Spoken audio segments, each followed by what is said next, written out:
Franz Castro, hindi ka na nahiya sa sarili mo?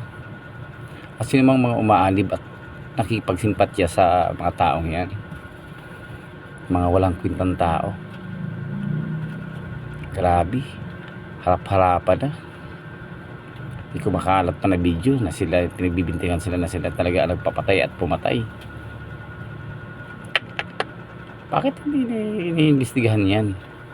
Bakit yung gusto nilang paimbestigahan si Pangulong Duterte? At least yung kung totoo man na nagpapatay si Pangulong Duterte ng tao, yung masasamang tao, kayo mga NPA, matitinong taong pinapatay nyo, mga buwakang ina nyo, si Franz Castro. Tingnan mo ang pagmumukha ng babaeng yan. I-analyze nyo kung karapat dapat pa sangayunan o bigyan ng simpatya ang babaeng yan. Mga kampon sila ni Satanas na nabubuhay dyan sa Kongreso, di ba?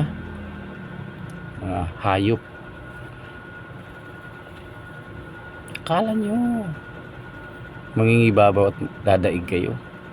Sana lang si BBM, ito pa rin niya yung bagong Pilipinas, bagong mukha ng ating bansa. Huwag sana siyang pasusulsul sa mga nakapaligid sa kanya ng mga walang kitang tao. Yung mga hayop na itong mga nakapaligid kay BBM, sisiraan nyo lang si BBM.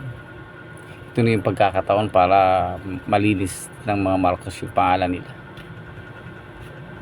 Ayaw nyo talagang lubayan. Sa bagay, Pangulong Marcos, nasa inyo yan. Nasa iyo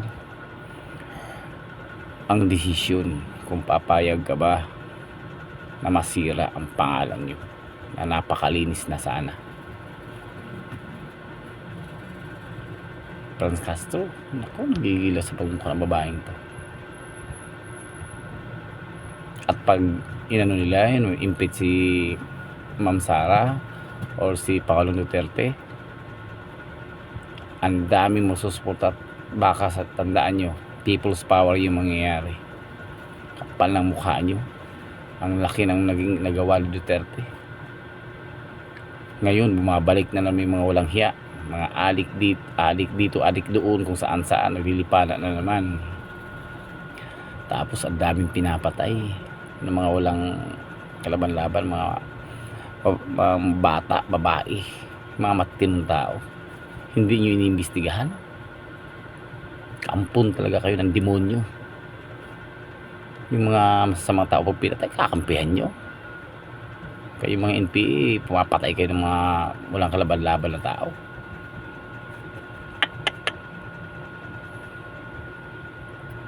Tandaan nyo, hindi lahat ng oras ang masama ang nagwawagi. Pati mababait ngayon, marunong na rin pumatay. Kasi nga naman, hindi natin hahayaan na ang masasamang tao, ang mga kampo ng demonyo na patayin tayo. Matuto na tayong lumaban. Tama lang yung ginawa ni Pangulong Duterte. Kung totoo man lang nagpapatay siya ng mga adik at mga walang kwentang tao, tama lang yun eh.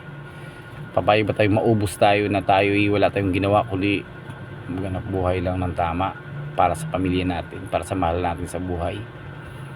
Tapos isa sa pamilya natin sa buhay, o ikaw o ako, anytime papatayin lang nila, papayag ba tayo? Sila yung mga walang kwentang tao.